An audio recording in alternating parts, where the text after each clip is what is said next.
வணக்கங்க. எல்பேத்தேல் உலக செய்திகளுக்கு உங்கள் அன்போட வரவேற்கிறேன்.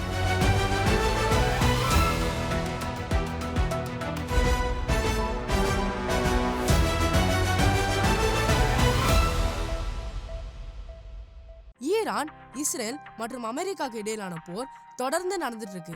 இதோடைய பாதிப்பு வளைகுடா நாடுகள், ஜப்பான், இவ்வளவு ஏங்க இந்தியாவில கூட தெரிய ஆரம்பிச்சிருக்கு. உலகத்துடைய 1/5 கச்சா எண்ணெய் மற்றும் இயற்கை எரிவாயு எடுத்து செல்லப்படுற ஸ்ட்ரெய்ட் ஆஃப் ஹார்முஸ் வழியா போற எந்த கப்பலையும் நாங்க தாக்குவோம் அப்படின்ட்டு ஈரான் மிரட்டி இருக்காங்க. இதனால உலக வர்த்தகமே பாதிக்கப்படும் அப்படின்ட்டு ஒரு அபாயம் இருக்கு. ஆனா சமீபத்துல நடந்த ஐநா கூட்டத்துல ஈரானுடைய தூதர் என்ன சொல்லியிருக்காருன்னா, ஸ்ட்ரெய்ட் ஆஃப் ஹார்முஸ நாங்க மூட மாட்டோம், ஆனா அந்த முக்கியமான கடல் வழியோடைய பாதுகாப்பை உறுதி செய்யற உரிமை எங்களுக்கு இருக்கு அப்படின்ட்டு அவர் சொல்லியிருக்காரு. அதிபர் டொனால்ட் ட்ரம்ப் ஒரு அறிக்கையை கொடுத்திருக்காரு. என்னன்னா, ஈரானுங்கிற இந்த தீவிரவாத அரசாங்கத்தை ராணுவ ரீதியாவும் பொருளாதார ரீதியாவும் நாங்க முழுசா அழிச்சிட்டு இருக்கோம். ஈரானுடைய கடற்படை அழிக்கப்பட்டுருச்சு, விமானப்படையும் இப்ப இல்ல, ஏவுகணைகள், ட்ரோன்கள்னு எல்லாமே அழிக்கப்பட்டு இருக்கு. அவங்களுடைய தலைவர்கள் இந்த உலகத்திலேயே இல்ல. எங்க கிட்ட நிகரில்லாத ராணுவ பலம் இருக்கு, எண்ண முடியாத அளவுக்கு ஆயுதங்கள் இருக்கு, நிறைய நேரமும் இருக்கு. இந்த மூல குழம்பிய அயோக்கியர்களுக்கு இன்னைக்கு என்ன நடக்குது அப்படிங்கறத மட்டும் பாருங்க. 47 வருஷங்களா உலகமெங்கும் இருக்கிற அப்பாவி மக்களை அவங்க கொண்டுட்டு இருக்காங்க. இப்போ அமெரிக்காவுடைய 47வது அதிபராகிய நான் அவங்கள கொண்டுட்டு இருக்கேன். இத செய்யறது எனக்கு கிடைச்ச மிகப்பெரிய கௌரவம். அதே போல இஸ்ரேலின் பிரதமர் பெஞ்சமின் நெட்டன்யாஹூ கூட ஈரானுடைய புதிய உயர் அதிகாரியான மோஜ்டபா காமேனிய கொல்றதா மிரட்டி இருக்காரு. இதுக்கிடையில தி சன் பத்திரிகை வெளியிட்டிருக்க ரிப்போர்ட்ல கமேனியின் 1 அல்லது 2 கால்களை துண்டிக்கப்பட்டிருக்கலாம், அவருடைய கல்லீரல் அல்லது வயிறு கிழிந்திருக்கலாம், அவர் இப்போ கோமாவுல இருக்கிறதா தெரியுது அப்படின்ட்டு சொல்லியிருக்காங்க. புதன்கிழமை இரவு ஹெஸ்புல்லா அமைப்பு இஸ்ரேல் மேல சராமாரியான ஏவுகணைகளை வீசியிருக்காங்க. சில மணி நேரத்துல குறைஞ்சது 150 ஏவுகணைகள் வீசப்பட்டுச்சு. கொஞ்சம் யோசிச்சு பாருங்களேன், 150 ஏவுகணைகளா? அன்னைக்குதான் ஐநா பாதுகாப்பு சபை தீர்மானம் 2817 நிறைவேறுச்சு. பாரேன், Kuwait, Oman, Qatar, Saudi Arabia, UAE மற்றும் ஜோர்டன் நாடுகள் மேலேயும் ஈரான் நடத்துற ஏவுகணை மற்றும் ட்ரோன் தாக்குதல்களை நிறுத்தணும்ட்டு ஐநா கேட்டிருக்காங்க. ஆனா கவனிக்க வேண்டிய விஷயம் என்னன்னா, இந்த லிஸ்ட்ல இஸ்ரேலுடைய பெயரே இல்ல. இது ஏதோ தெரியாம நடந்த தப்பு கிடையாது, இது அவங்களுடைய தொடர்ச்சியான ஒரு திட்டம். இந்த போர் எப்போ முடியும்ட்டு நம்மளுக்கு தெரியாது, ஆனா ஒண்ணு மட்டும் நிச்சயம், இந்த போர் புதிய உலக ஒழுங்கு, அதாவது நியூ வேர்ல்ட் ஆர்டர் அப்படிங்கிற விஷயத்த கொண்டு வரதுக்காக ஒரு ஆரம்பம் தான். சில வருஷங்களுக்கு முன்னாடி உலக அளவுல கோவிட் வந்துச்சு. இந்த வருஷம் போர் நடக்குது. கொள்ளை நோய்கள் மற்றும் போர்கள் மூலமா மிகப்பெரிய அளவுல மரணங்கள் வருது. ஏன்னா இந்த புதிய உலக ஒழுங்க கொண்டு வர்றதுக்கு 8 பில்லியனா இருக்கிற உலக மக்கள் தொகையை 6 பில்லியனா குறைக்கணும். நிறைய பேர் உலக அழிவை பத்தியும் நாஸ்ட்ரடாமஸ் கணிப்புகளை பத்தியும் பேசுறாங்க.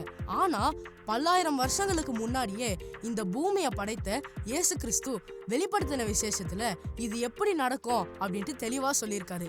உலகத்தை படைத்தவருக்கு தான் இதை எப்படி ஒரு முடிவுக்கு கொண்டு வரணும் அப்படின்ட்டு தெரியுங்க. ஞாபகம் வச்சுக்கோங்க, வேதாகமம் வெறும் அர்மகதோன் போரோட மட்டும் முடிஞ்சிடல.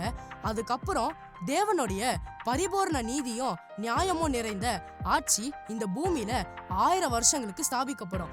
இததான் கிறிஸ்துவின் 1000 வருட அரசாட்சி, அதாவது மில்லேனியல் ரெயின் ஆஃப் கிரைஸ்ட் அப்படின்ட்டு சொல்றோம். வேதாகமத்துடைய கடைசி புத்தகமான வெளிப்படுத்தின விசேஷம் 6ஆம் அதிகாரத்துல 4 குதிரைகளை பத்தி சொல்லப்பட்டிருக்கு. இந்த 8 பில்லியன் மக்கள் தொகையை 6 பில்லியனா குறைக்கிற அந்த பேரழிவை குறிக்கிற 4 அடையாளங்கள் தான் இந்த குதிரைகள். முதலாவது வெள்ளை குதிரை. இதுல அந்தி கிறிஸ்து அம்பு இல்லாம வெறும் வில்ல மட்டும் பிடிச்சிட்டு வருவான். அந்தி கிறிஸ்துனா கிறிஸ்துவுக்கு எதிரானவன் கிடையாது, மாறா கிறிஸ்துவுக்கு பதிலா வர்றவன்ட்டு அர்த்தம். அவன் கிட்ட அம்பு இல்லாம எப்படி உலகத்தை ஜெயிக்க முடியும்? அவன் வன்முறையால ஜெயிக்கல, வஞ்சகத்தால உலகத்தை தன் கட்டுப்பாடுக்குள்ள கொண்டு வருவான். அதாவது அரேபியர்களுக்கும் யூதர்களுக்கும் 7 வருஷத்துக்கு ஒரு பொய்யான சமாதான ஒப்பந்தத்தை ஏற்படுத்துவான். இந்த 7 வருஷத்தை தான் வேதாகமம் உபத்திரவ காலம், அதாவது ட்ரிபிலேஷன் பீரியட்னு சொல்லுது. யூதர்களுக்கு அவன் அவங்கள மீட்க வந்த மேசியாவாகவும், இஸ்லாமியர்களுக்கு மாடியாவும், உலகத்துக்கு ஓருலக தலைவனாவும் தெரியுமா. ஆனா வேதாகமம் அவனை வஞ்சகன், அந்தி கிறிஸ்துன்னு சொல்லுது. இரண்டாவது சிவப்பு குதிரை. இது உலகத்தின் பல பகுதிகளில் போர்கள் மூலமாவும் மத சகிப்பின்மையாலையும் மிகப்பெரிய ரத்த களரிய உண்டாக்கும். இதோடைய சாம்பிளா தான் இந்தியாவிலையும் நைஜீரியாவிலையும் கிறிஸ்தவர்கள் எப்படியா கொல்லப்படுறாங்க அப்படிங்கறத நம்மளால பார்க்க முடியும். வெளிப்படுத்தல் 6வது அதிகாரம் 3லிருந்து 4வது வசனம். மூன்றாவதா கருப்பு குதிரை. இது உலகத்துல மிகப்பெரிய பஞ்சத்தை கொண்டு வந்து பட்னியையும் மரணங்களையும் ஏற்படுத்தும். வெளிப்படுத்தல் 6வது அதிகாரம் 5லிருந்து 6வது வசனங்கள். நாலாவதா மங்கின நிறம் உள்ள குதிரை, அதாவது பச்சை குதிரை. இதோடைய கிரேக்க மூல வார்த்தையான குளோரோஸ் அப்படிங்கிற வார்த்தையிலிருந்து தான் இலைகள் பச்சையா இருக்கிறதுக்கான காரணமான குளோரோஃபில் அப்படிங்கிற வார்த்தை வந்துச்சு. பச்சையான குதிரைய யாரும் பார்த்ததில்ல அப்படிங்கறதுனால மொழிபெயர்க்கிறப்போ மங்கின நிறமுள்ள குதிரை அப்படின்ட்டு போட்டுட்டாங்க. இந்த பச்சை குதிரை எதை குறிக்குதுன்னா, போர்கள் மூலமா நடக்கிற கொலைகள், கொள்ளை நோய்கள், பஞ்சம் மற்றும் பூமியின் துஷ்ட மிருகங்கள்னால வர மரணங்களையும் குறிக்குது. யாருக்கு தெரியுங்க, டைனோசர் வர்றதுக்கான வாய்ப்புகள் கூட நிறைய இருக்கு.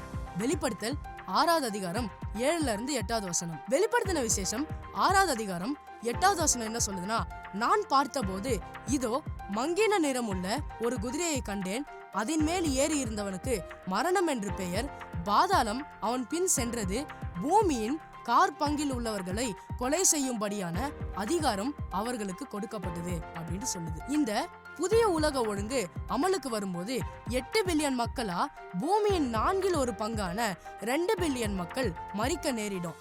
இந்த 4 குதிரைகளுடைய நிறங்களான வெள்ளை, சிவப்பு, கருப்பு மற்றும் பச்சை நிறங்களை தேவனுடைய தேசமான இஸ்ரவேல் தேசத்தை சுத்தி இருக்கிற எல்லா அரபு நாடுகளுடைய கொடிகள்லயும் நீங்க பார்க்கலாம். இந்த நாடுகள் எல்லாம் ஒண்ணு சேர்ந்து இஸ்ரவேலை தாக்க வருவாங்க. அதத்தான் நம்ம இன்னைக்கு நம்மளுடைய கண்களுக்கு முன்னாடி பார்த்துட்டு இருக்கோம். ஆனாலும் பல கிறிஸ்தவர்கள் இன்னும் பாலஸ்தீனர்களுக்கு சப்போர்ட் பண்றாங்க அப்படிங்கிறது தான் ரொம்ப வருத்தமான விஷயங்க. இன்னும் நீங்க ஹமாஸ், ஹெஸ்போல்லா, ஈரான் போன்ற தேசங்களுக்கு சப்போர்ட் பண்றீங்களா? வேதாகமம் 100% உண்மையானது. வரலாற்றுல அதோடைய ஒரு தீர்க்க தரிசனம் கூட நிறைவேறாம போனது கிடையாது.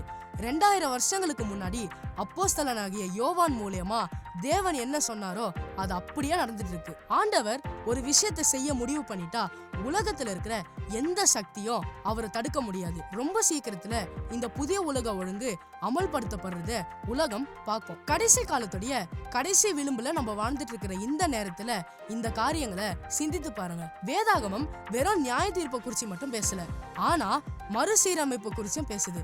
அதாவது மீட்பை குறிச்சும் பேசுது. இயேசு கிறிஸ்து பூமிய மறுசீரமைப்பு செய்யறதுக்கு முன்னாடி பூமியில இருக்கிற எல்லா தீமையான காரியங்களையும் அழிக்கிறதுக்காக தான் அர்மேகதான் போர்ல வருவாரு. இத பத்தி இன்னும் தெரிஞ்சுக்கிறதுக்கு தொடர்ந்து இணைந்திருங்க. அது வரைக்கும் உங்ககிட்ட இந்த விடை பெறுது ஜீத் தேசன் சாமியல்.